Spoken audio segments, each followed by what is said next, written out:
हरे कृष्णा। आप सभी का स्वागत है आपके अपने चैनल पर। आपका दिन शुभ और मंगलमय हो। भगवान श्री हरि और माता लक्ष्मी की कृपा आप सभी पर सदैव बनी रहे। आज पूर्णिमा के दिन हम लोग सत्यनारायण भगवान की कथा को श्रवण करेंगे। चलिए कथा को प्रारंभ करती हूँ। एक समय नैमिषारण्य तीर्थ में शौनकादि 88,000 ऋषियों ने श्री सूत जी से पूछा, हे प्रभु, इस कलयुग में वेद विद्या रहित मनुष्यों को प्रभु भक्ति किस प्रकार मिलेगी तथा उनका उद्धार कैसे होगा? कोई ऐसा तप कहिए जिससे थोड़े समय में पुण्य प्राप्त हो और मनोवांछित फल प्राप्त हो। यह कथा सुनने की हमारी इच्छा है। सर्व शास्त्र ज्ञाता श्री सूत जी बोले, हे वैष्णवों में पूज्य, आप सबने प्राणियों के हित की बात पूछी है। अब मैं उस श्रेष्ठ व्रत का आप लोगों से कहूँगा जिस व्रत को नारद जी ने लक्ष्मी नारायण से कहा था और श्री लक्ष्मीपति ने मुनि श्रेष्ठ नारद जी से कहा था, सो ध्यान से सुनो। एक समय योगी राज नारद जी दूसरों के हित की इच्छा से अनेक लोकों में घूमते हुए मृत्यु लोक में आ पहुँचे। यहाँ अनेक योनियों में जन्मे हुए प्रायः सभी मनुष्यों को अपने कर्मों द्वारा अनेक दुखों से पीड़ित देखकर सोचा, किस यत्न के करने से निश्चय ही मनु को दुख का नाश हो सकेगा। ऐसा मन में सोचकर विष्णु लोक को गए। वहाँ श्वेत वर्ण के 4 भुजाओं वाले देवों के इस नारायण को, जिनके हाथ में शंख चक्र गदा और पद्म थे तथा वरमाला पहने हुए थे, देखकर स्तुति करने लगे। हे भगवान, आप अत्यंत शक्ति से संपन्न हैं। मन और वाणी भी आपको नहीं पा सकती। आपका आदि मध्य अंत नहीं है। निर्गुण स्वरूप सृष्टि के कारण भक्तों के दुखों को नष्ट करने वाले हो, आपको मेरा नमस्कार है। नारद जी के इस प्रकार स्तुति सुनकर भगवान विष्णु बोले, हे मुनि श्रेष्ठ, आपके मन में क्या है? आपका किस काम के लिए आगमन हुआ है? निसंकोच कहो। तब नारद मुनि बोले, मृत्यु लोक में सब मनुष्य जो अनेक योनियों में पैदा हुए हैं, अपने अपने कर्मों के द्वारा अनेक प्रकार के दुखों से दुखी हो रहे हैं। हे नाथ, मुझ पर दया रखते हो तो बताइए कि उन मनुष्यों के सब दुख थोड़े ही में प्रयत्न में कैसे दूर हो सकते हैं? श्री भगवान जी बोले, हे नारद, मनुष्यों की भलाई के लिए तुमने बहुत अच्छी बात पूछी है। जिसके करने से मनुष्य मुंह से छूट जाता है वह मैं कहता हूँ, सुनो। पुण्य देने वाला स्वर्ग और मृत्यु लोक दोनों में दुर्लभ एक उत्तम व्रत है। अतः मैं प्रेम वश होकर तुमसे कहता हूँ, श्री सत्यनारायण भगवान का व्रत अच्छी तरह विधान पूर्वक करके मनुष्य तुरंत ही यहाँ सुख भोग कर मरने पर मोक्ष को प्राप्त होता है। श्री भगवान के वचन सुनकर नारद जी बोले कि उस व्रत का फल क्या है, क्या विधान है, किसने यह व्रत किया था और किस दिन यह व्रत करना चाहिए, विस्तार पूर्वक कहिए। भगवान बोले, दुख सुख आदि को दूर करने वाला, धन धान्य बढ़ाने वाला, सौभाग्य और संतान को देने वाला यह व्रत सब स्थानों पर विजयी करने वाला है। भक्ति और श्रद्धा के साथ किसी भी दिन मनुष्य श्री सत्यनारायण की शाम के समय ब्राह्मणों और बंधुओं के साथ धर्म परायण होकर पूजा करे, भक्ति भाव से नैवेद्य केले का फल, घी, दूध और गेहूं का चूर्ण सवाया ले, गेहूं के अभाव में साठी का चूर्ण, शक्कर तथा गुण ले, सब भक्षण योग पदार्थ जमा करके भगवान को अर्पित करे तथा बंधु बांधवों सहित ब्राह्मणों को भोजन कराए। उसके पश्चात स्वयं भोजन करे। नृत्य गीत आदि का आचरण कर श्री सत्यनारायण भगवान का स्मरण करता हुआ उस समय व्यतीत करे। इस तरह व्रत करने पर मनुष्यों की इच्छा निश्चय पूरी होती है। विशेषकर कली काल में मृत्यु लोक पर यही मोक्ष सरल उपाय है। प्रथम अध्याय पूर्ण। सूत जी बोले, हे ऋषियों, जिसने सबसे पहले इस व्रत को किया है उसका इतिहास कहता हूँ, ध्यान से सुनो। सुंदर काशीपुरी नगरी में एक अत्यंत निर्धन ब्राह्मण रहता था। वह भूख प्यास से बेचैन हुआ नित्य पृथ्वी पर घूमता था। ब्राह्मणों से प्रेम करने वाले भगवान ने ब्राह्मण का रूप धारण कर उसके पास जाकर आदर के साथ पूछा, हे विप्र, नित्य दुखी हुआ पृथ्वी पर क्यों घूमता है? दीन ब्राह्मण बोला, मैं निर्धन ब्राह्मण हूँ, भिक्षा के लिए पृथ्वी पर घूमता फिरता हूँ। हे भगवान, यदि आप इसका उपाय बताते हो तो कृपा करके कहो। वृद्ध ब्राह्मण बोला कि सत्यनारायण भगवान मनोवांछित फल देने वाले हैं, इसलिए हे ब्राह्मण तो उनका पूजन कर, जिसके करने से मनुष्य सब दुखों से मुक्त होता है। ब्राह्मण को व्रत का सारा वृत्तांत बतलाकर बूढ़े ब्राह्मण का रूप धारण करने वाले श्री सत्यनारायण भगवान अंतर्ध्यान हो गए। जिस व्रत को वृद्ध ब्राह्मण ने बतलाया है मैं उसको करूँगा, यही निश्चय करके उसे रात में नींद नहीं आई। वह सवेरे उठ सत्यनारायण भगवान के व्रत का निश्चय कर भिक्षा के लिए चला। उस दिन उसको भिक्षा में बहुत धन मिला, जिससे बंधु बांधवों के साथ उसने श्री सत्यनारायण का व्रत किया। इसके करने से वह विप्र सब दुखों से छूटकर अनेक प्रकार की संपत्ति से युक्त हुआ। उस समय वह विप्र हर मास व्रत करने लगा। इस तरह सत्यनारायण भगवान के व्रत को जो करेगा वह सब पापों से छूटकर मोक्ष को प्राप्त होगा। आगे जो पृथ्वी पर श्री सत्यनारायण भगवान का व्रत करेगा वह मनुष्य सब दुखों से छूट जाएगा। इस तरह नारद जी से नारायण जी का कहा हुआ यह व्रत मैंने तुमसे कहा। हे विप्रो, मैं अब और क्या कहूँ? ऋषि बोले, हे मुनिवर, संसार में उस विप्र ने सुनकर और किसने इस व्रत को किया, हम वह सब सुनना चाहते हैं। इसके लिए हमारे मन में श्रद्धा है। सूत जी बोले, हे मुनियों, जिसने इस व्रत को किया वह सब सुनो। एक समय वह विप्र धन और ऐश्वर्य के अनुसार बंधु बांधवों के साथ व्रत करने को तैयार हुआ। उसी समय एक लकड़ी बेचने वाला बूढ़ा आदमी आया और बाहर लकड़ियों को रखकर विप्र के मकान में गया। प्यास से दुखी लकड़हारा उनको व्रत करते देखकर विप्र को नमस्कार कर कहने लगा कि आप क्या कर रहे हैं और इसके करने से क्या फल मिलता है, कृपया मुझसे कहो। ब्राह्मण ने कहा, सब मनोकामनाओं को पूरा करने वाला यह श्री सत्यनारायण भगवान का व्रत है। इसकी ही कृपा से मेरे यहाँ धन धान आदि की वृद्धि हुई है। विप्र से इस व्रत के बारे में जानकर लकड़हारा बहुत प्रसन्न हुआ। शरणामृत ले और प्रसाद खाने के बाद अपने घर को गया। लकड़हारे ने अपने मन में इस प्रकार संकल्प किया कि आज ग्राम में लकड़ी बेचने से जो धन मिलेगा उसी से श्री सत्यनारायण भगवान का उत्तम व्रत करूंगा। यह मन में विचार कर वह बूढ़ा आदमी लकड़ियां अपने सिर पर रखकर जिस नगर में धनवान लोग रह रहे थे ऐसे सुंदर नगर में गया। उस रोज वहां पर उसे उन लकड़ियों के दाम पहले दिनों से चौगुना मिला। तब वह बूढ़ा लकड़हारा दाम ले अति प्रसन्न होकर पके केले की फली, शक्कर, घी, दूध, दही और गेहूं का चूर्ण इत्यादि श्री सत्यनारायण भगवान के व्रत की कुल सामग्रियों को लेकर अपने घर गया। फिर उसने अपने भाई बंधुओं को बुलाकर विधि के साथ भगवान जी का पूजन और व्रत किया।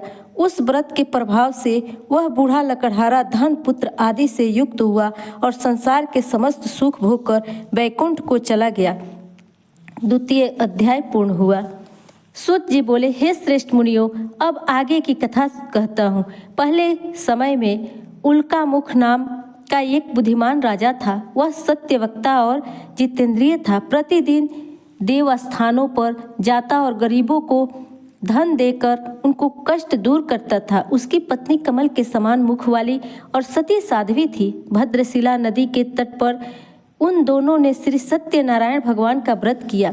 उस समय वहाँ एक साधु नामक वैश्य आया। उसके पास व्यापार के लिए बहुत सा धन था। राजा का व्रत करते हुए देखकर वह विनय के साथ पूछने लगा, हे राजन, भक्ति युक्त चित्त से आप क्या कर रहे हैं? मेरी सुनने की इच्छा है, सो आप यह मुझसे बतलाइए। राजा बोला, हे साधु, अपने बांधवों के साथ पुत्र आदि की प्राप्ति के लिए एक महाशक्तिमान श्री सत्यनारायण भगवान का व्रत व पूजन किया जा रहा है। राजा के वचन सुनकर साधु आदर से बोला, हे राजन, मुझे इसका सब विधान कहो। मैं भी आपके कथनानुसार इस व्रत को करूँगा। मेरे भी कोई संतान नहीं है और इससे निश्चय ही होगी। राजा से सब विधान सुन व्यापार से निर्वृत्त हो वह आनंद के साथ घर गया। साधु ने अपनी स्त्री से संतान देने वाले उस व्रत का वर्णन सुनाया और कहा कि जब मेरे संतान होगी तब मैं इस व्रत को करूँगा। साधु ऐसे वचन अपनी स्त्री लीलावती से कहे। एक दिन उसकी स्त्री लीलावती पति के साथ आनंदित हो संसारिक धर्म में प्रवृत्त होकर श्री सत्यनारायण भगवान की कृपा से गर्भवती हो गई और 10वें महीने में उसके एक सुंदर कन्या का जन्म हुआ। दिनों दिन वह इस तरह बढ़ने लगी जैसे शुक्ल पक्ष का चंद्रमा बढ़ता है। कन्या का नाम कलावती रखा गया। वह लीलावती के मीठे शब्दों में अपने पति से कहा कि जो आपने संकल्प किया था कि सत्यनारायण भगवान का व्रत करूंगा, अब आप उसे करिए। साधु बोला, हे प्रिय, इसके विवाह पर करूंगा। इस प्रकार अपनी पत्नी को आश्वासन दे वह नगर को गया। कलावती पितृगृह में वृद्धि को प्राप्त हो गई। साधु जब नगर के सखियों के साथ अपने पुत्री को देखा तो तुरंत ही दूत को बुलाकर कहा कि पुत्री के लिए कोई सुयोग्य वर देखकर लाओ। साधु आज्ञा पाकर कृत्य कंचन नगर में पहुंचा। वहां पर खोज और देखभाल कर लड़की के लिए सुयोग वणिक पुत्र को ले आया। उस सुयोग्य लड़के को देखकर साधु ने अपने बंधु बांधवों सहित पसंदचित अपनी पुत्री का विवाह उसके साथ कर दिया, किंतु दुर्भाग्य से विवाह के समय भी उस व्रत का करना भूल गया। तब श्री भगवान क्रोधित हो गए और श्राप दिया कि तुम्हें दारुण दुख प्राप्त होगा।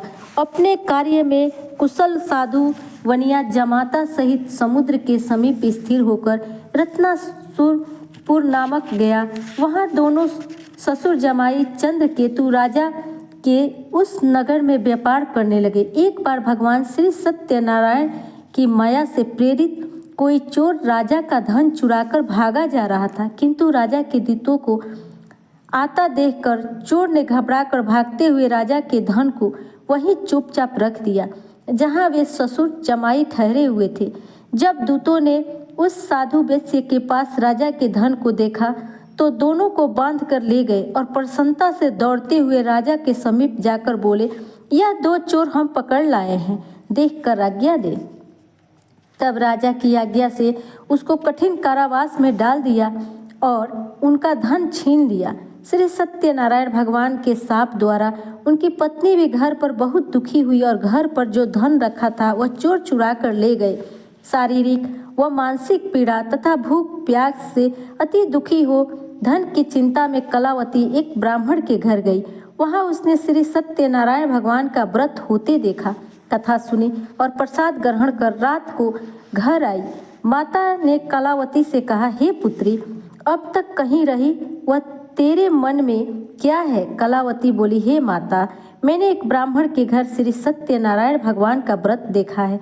कन्या के वचन सुनकर लीलावती भगवान के पूजन की सामग्री तैयार करने लगी। लीलावती ने परिवार और बंधु बांधवों सहित श्री सत्यनारायण भगवान का पूजन किया और वर मांगा कि मेरे पति और दामाद शीघ्र आ जाए।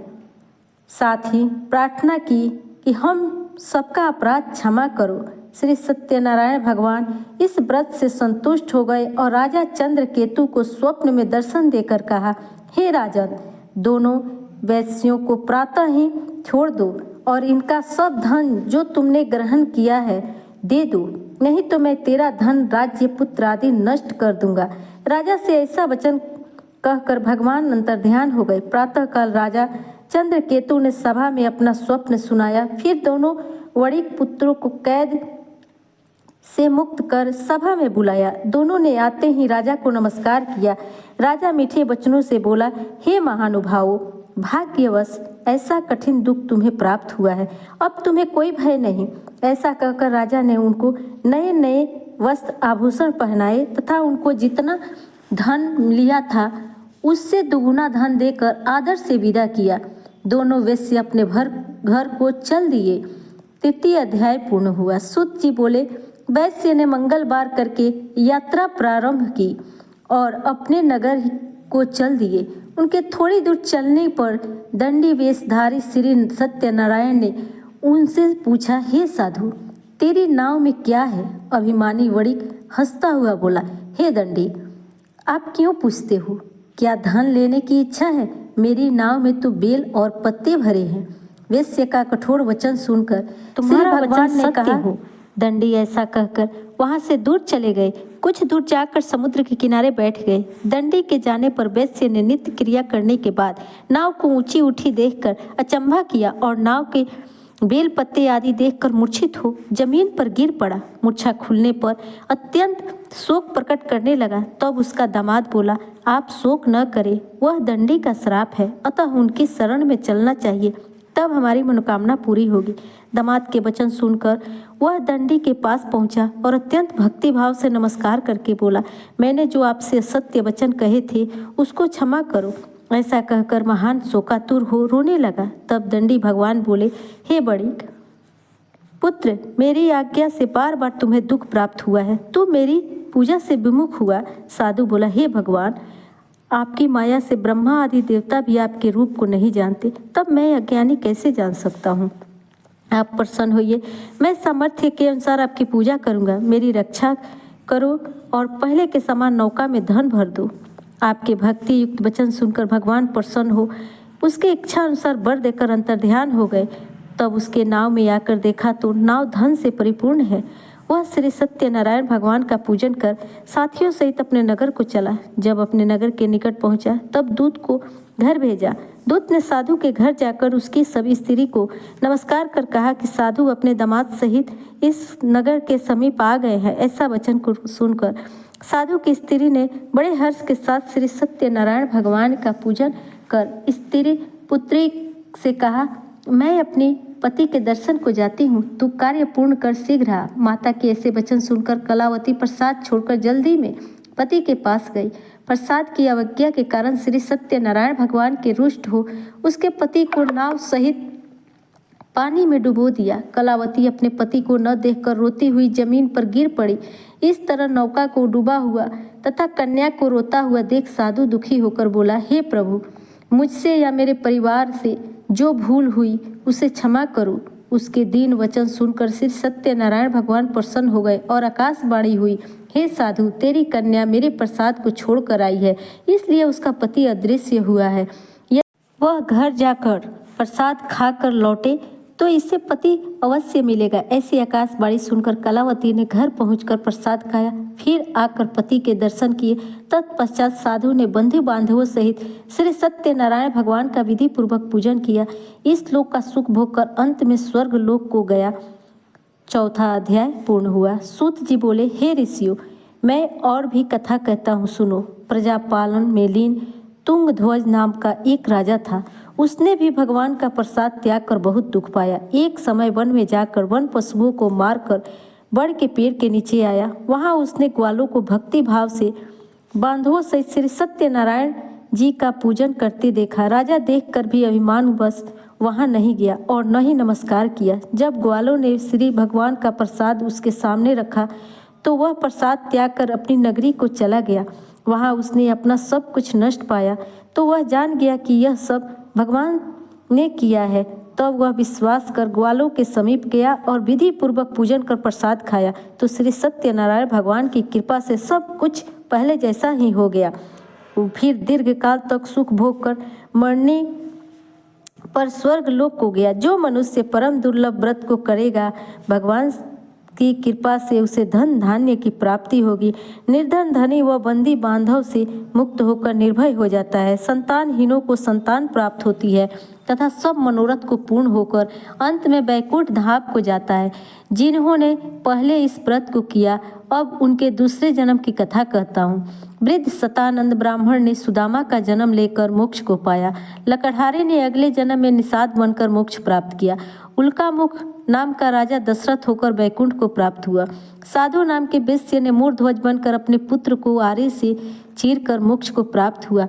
महाराज तुंगध्वज ने स्वयंभू होकर भगवान में भक्ति युक्त हो कर्म कर मोक्ष को प्राप्त किया। 5वां अध्याय पूर्ण हुआ। प्रेम से बोलिए श्री सत्यनारायण भगवान की जय। अब हम लोग सत्यनारायण भगवान की आरती को सुनेंगे।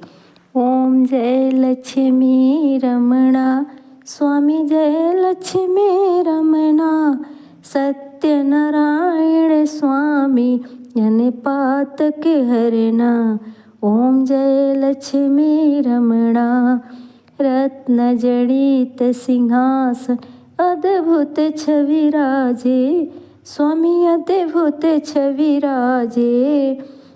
नारद करत निराजन, घंटा ध्वनि बाजे। जय लक्ष्मी रमणा, प्रगट भये कलिकारण। तुझको दरस दियो, स्वामी तुझको दरस दियो। बूढ़े ब्राह्मण बन कर कंचन महल कियो। ओम जय लक्ष्मी रमणा। दुर्बल भील कठारु, जिन पर कृपा करी। स्वामी जिन पर कृपा करी। चंद्रचूड़ एक राजा, तिनकी विपत्ति हरी। जय लक्ष्मी रमणा। वेश्य मनोरथी पायो, श्रद्धा तज दीनी। स्वामी श्रद्धा तज दीनी। सो फल भोगयो प्रभु जी, फिर स्तुति कीनी। ओम जय लक्ष्मी रमणा।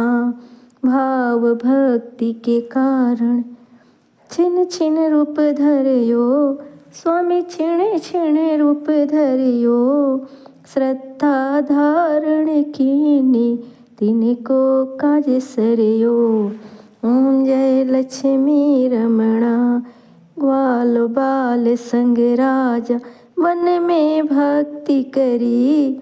स्वामी वन में भक्ति करी। मन वांछित फल दीना, दीन दयाल हरि। ओम जय लक्ष्मी रमणा। चढ़त प्रसाद सवायो, कदली फल मेवा। धूप दीप तुलसी से, राजी सत्य देवा। ओम जय लक्ष्मी रमणा। श्री सत्यनारायण स्वामी की यार, जो कोई नर गावे। स्वामी जो कोई नर गावे। कहत शिवानंद स्वामी, मन वांछित फल पावे। ओम जय लक्ष्मी रमणा। स्वामी जय लक्ष्मी रमणा। प्रेम से बोलिए श्री सत्यनारायण भगवान की जय, लक्ष्मी नारायण की जय।